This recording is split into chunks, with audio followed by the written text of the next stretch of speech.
Hello. Today we'll start the chapter 1 in history book of class 10, The Rise of Nationalism in Europe.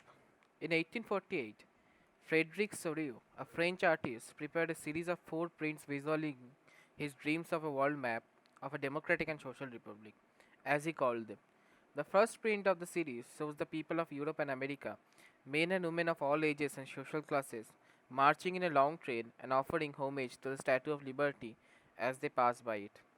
As you would recall, artists of the time of the French Revolution personified liberty as a female figure. Here you can recognize the torch of enlightenment she bears in one hand and the charter of the rights of man in the other. On the earth, in the foreground of the image, lie the shattered remains of the symbol of absolute institution.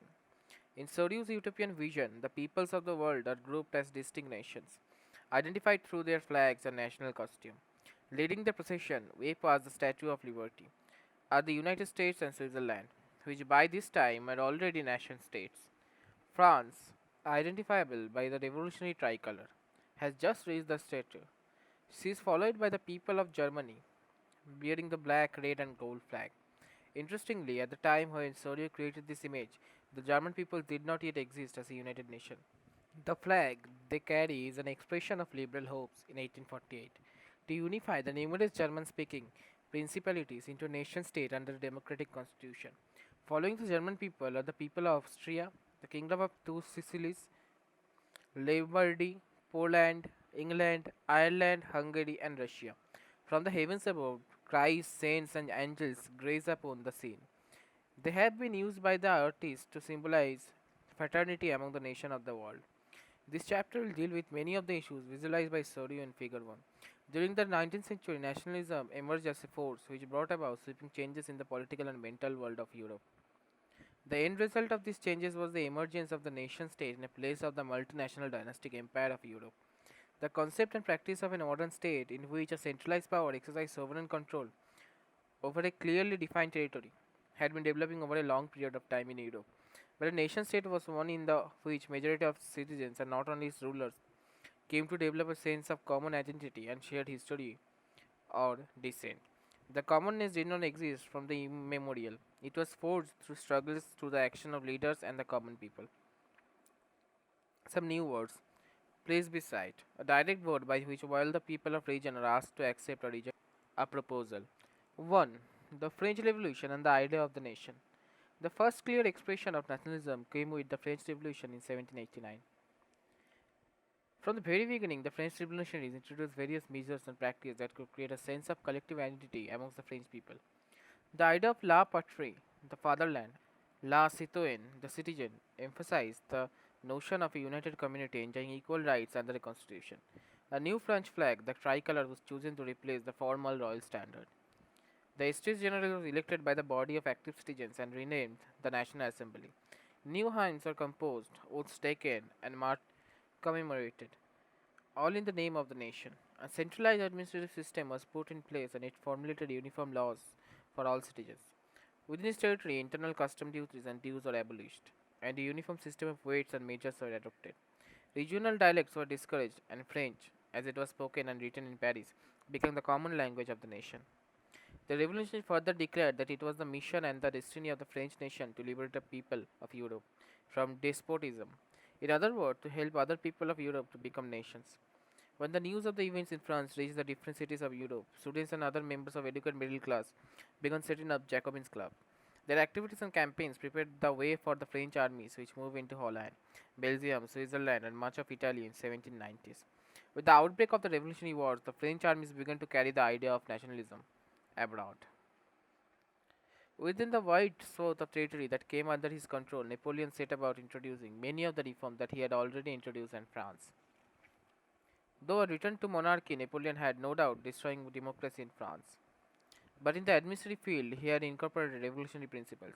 In order to make the whole system more rational and efficient, the Civil Code of 1804, usually known as the Napoleonic Code, did away with all privilege based on birth, established equality before the law, and secured the right to property.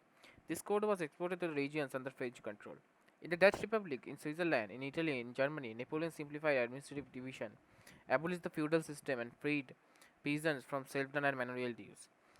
In the towns too, guild restrictions were removed, transport and communication system were improved. Peasants, artisans, workers, and new businessmen enjoyed a newfound freedom. Businessmen and small firms producers of goods in particular began to realize that uniform laws, standardized weights and measures, and a common national currency would facilitate the movement and exchange of goods and capital from one region to another. However, in the areas conquered, the reaction of the local population to French rule were mixed.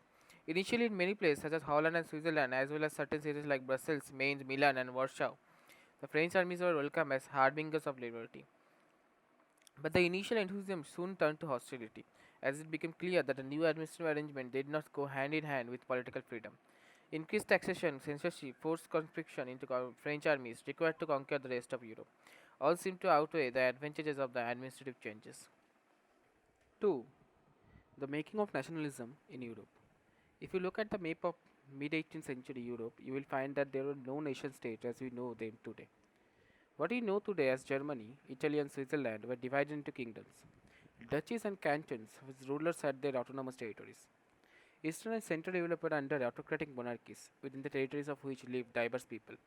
They did not see themselves as sharing a collective identity or a common culture.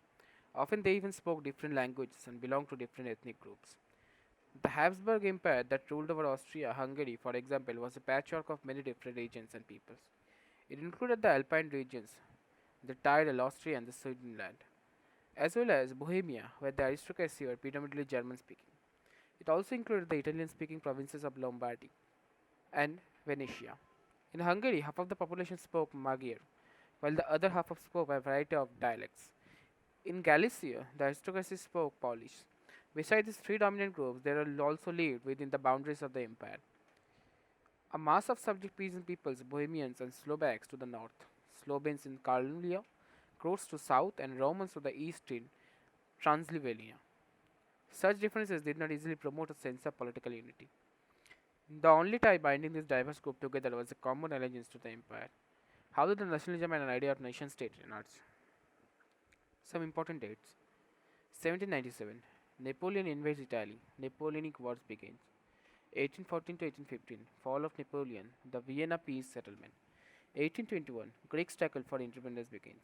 1848. Revolution in Europe. Artisans, industrial workers, and peasants revolt against economic hardship. Middle classes demand constitution and representative governments. Italians, Germans, Magyars, Poles, Czechs. It is a demand nation states. 1859 to 1870. Unification of Italy. 1866 to 1871. Unification of Germany. 1905. Slav nationalism gathers force in the Habsburg and Ottoman empires. 2.1. The aristocracy and the new middle class. Socially and politically, a landed aristocracy was the dominant class on the continent. The members of this class are united by a common way of life that cut across regional diversity. They owned estates in the countryside and also townhouses. They spoke French for purposes of diplomacy in high society. These families were often connected by ties of marriage. This powerful aristocracy was, however, numerically a small group. The majority of the population was made up of peasantry. To the west, the bulk of the land was farmed by peasants and small owners, while in Eastern and Central Europe, the pattern of landholding was characterized by the vast states which are cultivated by serfs. In western parts of Central Europe, the growth of industrial production and trade meant the growth of towns and the emergence of commercial classes, whose existence was based on production for market. Industrialization began in England in the second half of the 18th century, but in France and parts of German states it occurred only during the 19th century. In its wake, new social groups came into being, a working class population, and middle class made up of industrialized businessmen, professionals in Central and Eastern Europe. These groups are smaller in number till the late 19th century. It was among the educated liberal middle classes that idea of national unity following the abolition of aristocratic privilege gained popularity. 2.2. What did liberal nationalism stand for? Ideas of national unity in the early 19th century Europe were closely affiliated to the ideology of liberalism. The term liberalism derives from the Latin root liber, meaning free. For the new middle class, liberalism stood for freedom for the individual and equality of all before the law.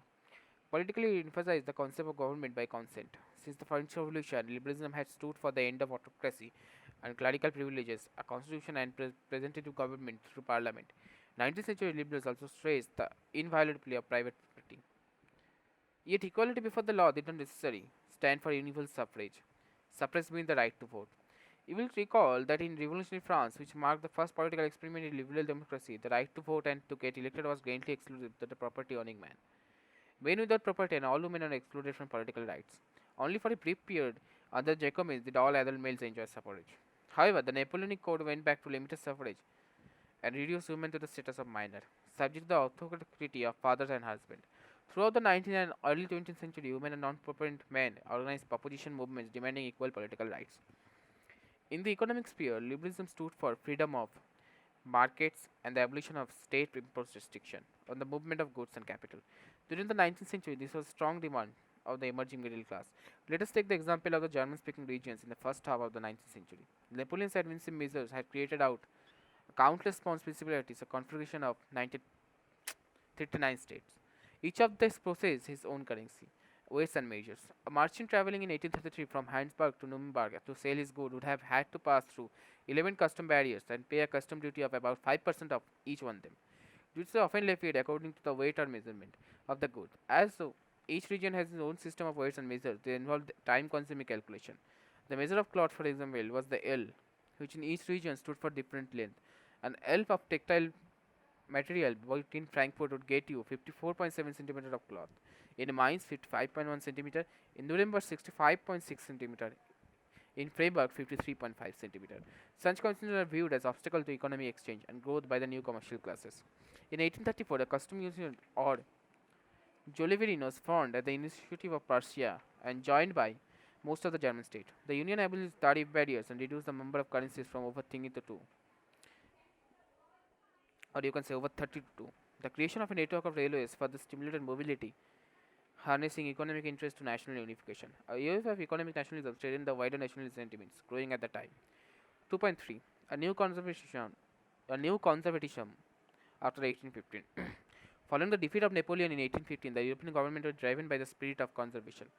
Conservatives believed that established traditional institutions to state and society like the monarchy, the church, social hierarchies, property and family should be preserved.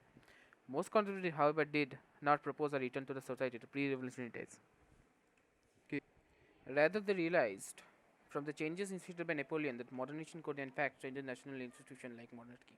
It could make state power more effective and strong. A modern and an efficient bureaucracy, a dynamic economy, abolition of feudalism, and a serfdom could strengthen the autocratic monarchies of Europe. In 1815, representatives of the European powers, Britain, Russia, and Prussia and Austria, who had collectively defeated Napoleon, met at Vienna to draw up settlement for Europe. The Congress was hosted by Austrian Chancellor Duke Metternich. The delegates drew up the Treaty of Vienna of 1815 with the object of undoing most of the changes that had come about in Europe during the Napoleon Wars.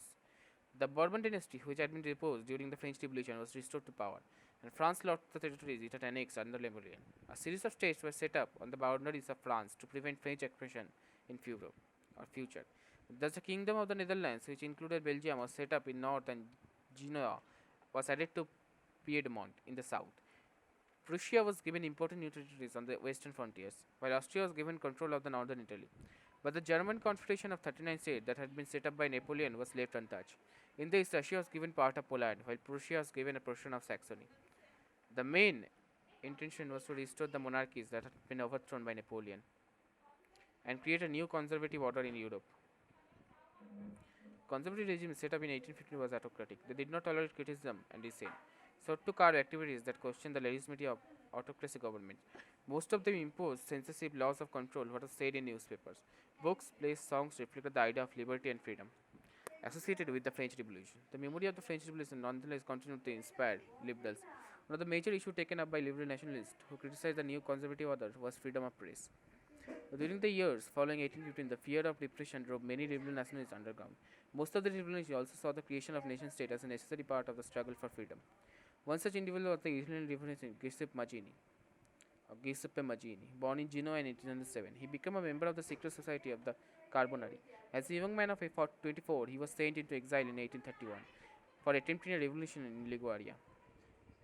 He subsequently founded two more underground societies, first Young Italy in Marseilles and then Young Europe in Bern, whose members were like-minded young men from Poland, France, Italy, and German state. Mazzini believed God had intended nation to be natural units of mankind, so Italy could not continue to be a patchwork of small states or kingdom. It had to be forged into a single unified republic within a wider alliance of nations.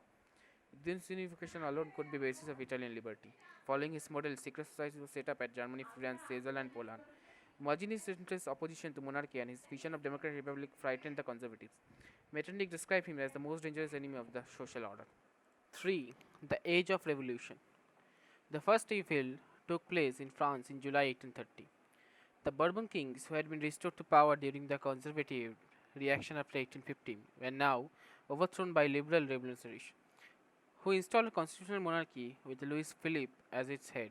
When France ceases, Metternich once remarked, the rest of Europe catches cold. The July Revolution sparked an uprising in Brussels which led to Belgium breaking away from the United Kingdom of the Netherlands. An event that mobilized nationalist feeling among the educated elite across Europe was the Greek War of Independence. Greece had been part of the Ottoman Empire since the 15th century. The growth of revolutionary nationalism in Europe sparked off a struggle for independence amongst the Greeks which began in 1821. Nationalists in Greece got support from the other Greek living in exile, also from many West Europeans who had sympathized for ancient Greek culture. Poets and artists lauded Greece as the cradle of European civilization, mobilized public opinion to support its struggle against a Muslim empire.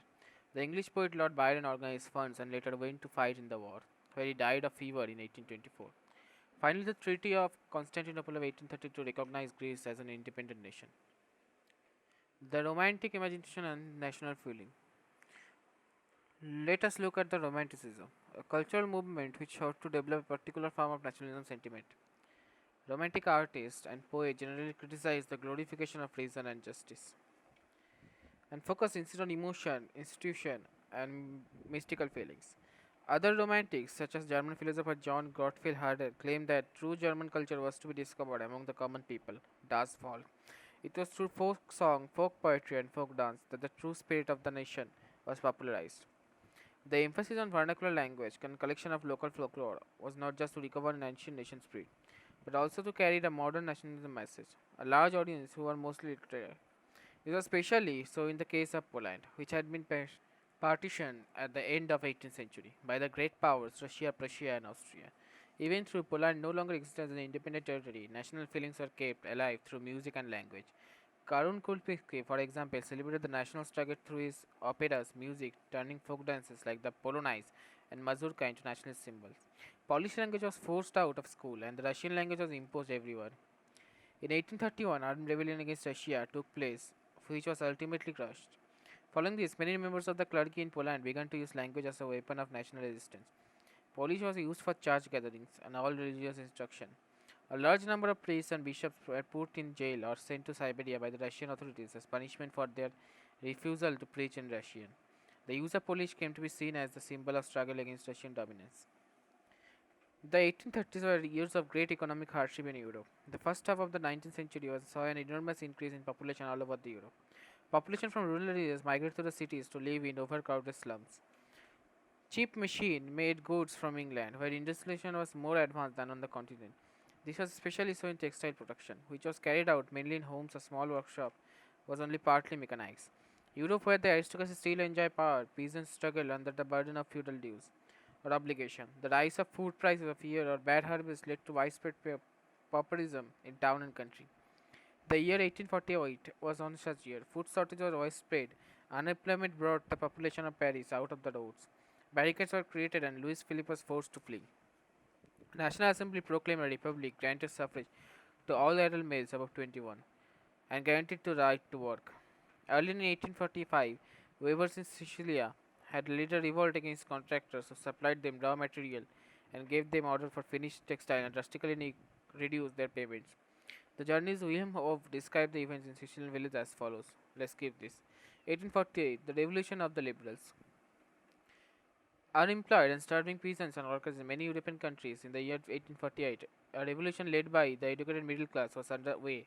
Events of February 1848 in France had brought about the abdication of the monarch. A republic based on universal male suffrage had been proclaimed. In other parts of Europe, where independent nation states did not yet exist, such as Germany, Italy, Poland, the Austro-Hungarian Empire, men and women of the liberal middle class combined their demands for constitutionalism with national unification. They took advantage of the growing popular interest to push their demand for the creation of nation state on proclamative principles, a constitution, freedom of press, and freedom of association. In the German region, a large number of political associations whose members were middle class professionals, businessmen, and prosperous artists came together into the city of Frankfurt and decided to vote for all German National Assembly. On 18 May 1848, 1831 elected representatives marched in a festive procession to take place in Frankfurt Parliament, convened in the Churchill or Church of St. Paul. They drafted a constitution for German nation to be headed by a monarchy subject to parliament. The deputies offered the crown of this seems to Frederick William IV, King of Prussia. He rejected it and joined other monarchs to oppose the electoral assembly. While the opposition of the aristocracy and military became stronger, the social basis of parliament eroded. The parliament was dominated by the middle class, who resisted the demands of workers, artisans, and consequently lost their support. In the end, troops were called and the assembly was forced to disband. Feminist awareness of human rights and interests based on the belief of social, economic, and political equality of all the genders. When the Frankfurt Parliament convened in the Church of St. Paul, women were admitted only as observers to stand in the visitors' gallery. The conservative forces were able to suppress liberal movements in 1848. Hence, in the year after 1848, the autocratic monarchies of Central and Eastern Europe began to introduce the changes that had already taken place in Western Europe before 1815. The serfdom and bonded labor were abolished both in the Habsburg domination in Russia. The Habsburg rulers granted more autonomy to the Hungarians in 1867. Ideology, system of ideas reflecting to a particular social and political vision. 4. The making of Germany and Italy. 4.1. Germany. After 1848, nationalism in Europe moved away from its association with democracy and revolution. This can be observed in the process by which Germany and Italy came to be unified as nation states. As you have seen, nationalist feelings were widespread among middle class Germans, who in 1848 tried to unite the different region of the German Confederation into a nation state governed by an elected parliament. However, repressed by the combined force of the monarchy and the military supported by the large landowners called Junkers of Prussia, Prussia took on the leadership of movement for national unification. Its chief minister, Otto von Bismarck, was the architect of its process carried out with the help of Prussian army and bureaucracy. 3 wars over 7 years with Austria, Denmark, and France ended in Prussian victory and completed the process of unification. In January 1871, the Prussian king William I was proclaimed German emperor in a ceremony held at Versailles. On the bitterly cold morning of 18 January 1871, an assembly comprising of princes of the German states, representatives of the army, important Prussian ministers, including the chief minister Otto von Bismarck, gathered in the unheated hall of mirrors in the palace of Versailles to proclaim the new German empire headed by Kaiser William I of Prussia. The nation building process in Germany had demonstrated the dominance of Prussian state power. The new state placed a strong emphasis on modernizing the currency, banking, legal, and judicial system in Germany. Prussian measures and practice often become a model for the rest of Germany. Like Germany, Italy too had a long history of political fragmentation. Italians scattered over several dynasty states as well as multinational Habsburg Empire. Italy was divided into 7 states, of which only one, Sardinia, Piedmont, was ruled by an Italian priestly house. The north was under Austrian Habsburgs. The center was ruled by the Pope, and the southern regions were under the domination of the Bourbon kings of Spain. Even the Italian language had not acquired one common form and still had many regional and local variations. During the 1830s, Giuseppe Mazzini had sought to put together a coherent program for a unitary Italian republic. He had also formed a secret society called Young Italy for the dismemberment of his goals. The failure of revolutionary uprising both in 1831 and 1848 meant that the mental now failed of Sardinia Piedmont under its ruler King Victor Emmanuel II to unify the Italian states through war. In the eyes of ruling cities or ruling elites of this region, a unified Italy offered them the possibility of ceremonial development and political dominance. Chief Minister Cavour, who led the movement to unify the regions of Italy, was neither a revolutionary nor a democrat. Like many other wealthy and educated members of Italian elite, he spoke French much better than he did Italian. Through a tactical diplomatic alliance with France engineered by Cavour, Sardinia Piedmont succeeded in defeating Australian forces in 1859. Large number of armed volunteers under the leadership of Giuseppe Garibaldi joined the fray. In 1860, they marched into South Italy and the kingdom of Two Sicilies and succeeded in winning the support of local peasants in order to drive out the Spanish rulers. In 1861, Victor Emmanuel II was proclaimed King of United Italy. However, much of the Italian population, among whom rates of illiteracy are very high, remained blissfully unaware of liberal nationalist ideology. The peasant masses who had supported Garibaldi in southern Italy had never heard of Italia and believed that La Talia was Victor Emmanuel's wife. The strange case of Britain. The model of the nation or the nation state some scholars have agreed is Great Britain. In Britain, the formation of nation state was not the result of sudden upheaval or evolution. It was the result of long drawn out process. There was no British nation prior to the 18th century. The primary identities of the people who inhabited the British Isles were ethnic ones, such as English, Welsh, Scot, or Irish. All of these ethnic groups had their own cultural and political tradition, but as the England nation steadily grew in wealth, importance, and power, it was able to extend its influence over the other nation of islands. The English Parliament, which seized power from monarchy in 1688 at the end of a protracted conflict, was the instrument through which a nation state with England as centre can be fought. The Act of Union 1707 between England and Scotland that resulted in the formation of United Kingdom of Great Britain. England was able to impose its influence on Scotland. The growth of a British identity meant that Scotland's distinct culture and political institutions were systematically suppressed. The Catholic clans that inhabited Scottish Highlands suffered terrible repressions. Whenever they attempted to assert their independence, the Scottish Highlands were forbidden to speak their Gaelic language or was the national dress, and large number was forcibly driven out of the homeland. Ireland suffered a similar fate. It was a country deeply divided between Catholics and Protestants. The English helped the Protestants of Ireland to establish their dominance over a highly or largely Catholic country. Catholic revolts against British dominance were suppressed. After a failed revolt led by Wolfe Tone and his United Irishmen, 1798, Ireland was forcibly incorporated into United Kingdom in 1801. A new British nation was forged through the propagation of dominant English culture. The symbol of New Britain, the British flag, or Union Jack, the national anthem, God Save Our Noble King, the English language were actively promoted, and the older nations survived only as subordinate patterns, or subordinate partners in the Union. 5. Visualizing the nation. The female form that was chosen to personify the nation did not stand for any particular woman in real life. Rather, it sought to give the abstract idea of nation in concrete form. That is, the female figure became an allegory of nation. You will recall that during French Revolution, artists used the female allegory to portray ideas such as liberty, justice, and the republic. As you would remember, the attributes of liberty are the red cap or the broken chain, while justice is generally a blindfolded woman carrying a pair of weighing scales. Similar female allegories were invented by artists in the 19th century to represent the nation. In France, she was Tristan Marion, a popular Christian name, which underlined the idea of a people's nation. Her characters were drawn from those of liberty and the republic. The red cap, the tricolour, cockade statues of Marion were erected in public squares to remind the public of the national symbol of unity and to persuade them to identify with Marian images were marked on coins and stamps. Similarly, Germany had become the allegory of the German nation. In visual representation, Germany was a crown of oak leaves, as the German oak stand for heroism. New words, allegory. When an abstract idea, for instance, greed, envy, freedom, liberty, is expressed through a person or a thing, an allegorical story had two meanings, one literal, one symbolic.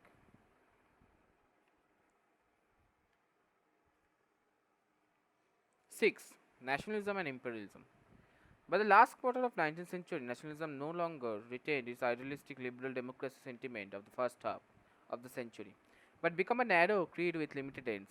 During the period, nationalist groups became increasingly intolerant of each other and ever ready to go to war. The major European powers, in turn, manipulated the nationalist aspiration of the subject peoples in Europe to further their own imperialistic arm. The most serious source of nationalism tension in Europe after 1871 was the area called the Balkans. The Balkans was a region of geographical and ethnic variation comprising modern day Romania, Bulgaria, Albania, Greece, Macedonia, Croatia, Bosnia Herzegovina, Slovenia, Serbia, Montenegro, whose inhabitants were broadly known as Slavs. A large part of the Balkans was under the control of the Ottoman Empire. The spread of the ideas of romantic nationalism in the Balkans, together with the disintegration of the Ottoman Empire, made the region very explosive. All through the 19th century, the Ottoman Empire had sought to strengthen itself through modernization and internal reforms, but with very little success. One by one, its European subject nationalities broke away from its control and declared independence. The Balkan peoples based their claims for independence or political rights on nationality, and used historical to prove that they had once been independent but had subsequently been subjugated by foreign powers. Hence, the revolution nationalists in the Balkans thought of their struggles as attempt to win back their long lost independence. As the different Slavic nationalists struggled to define their identity and independence, the Balkans area became an area of intense conflict. The Balkan states were fiercely jealous of each other and each hoped to gain more territory at expense of the others. Matters were further complicated because the Balkans also became the scene of big power rivalry. During this period, there was intense rivalry among the European powers over trade and colonies as well as naval and military might. These rivalries were very evident in the way that Balkan problem unfolded. Each power, Russia, Germany, England, Austro-Hungary, was keen on countries the hold of other powers of the Balkans and extending its own control over the area. This led to the series of wars in the regions and finally the First World War. Nationalism aligned with imperialism led Europe to disaster in 1914. But meanwhile, many countries in the world which had been colonized by the European powers in the 19th century began to oppose imperial domination. The anti-imperial movement that developed everywhere were nationalist, in the sense that they all struggled to form independent nation states and were inspired by a sense of collective national unit, forged in confrontation with imperialism. European ideas of nationalism were now replicated for people everywhere developed their own specific variety of nationalism. By the idea that society should be organized into nation state came to be accepted as natural and universal.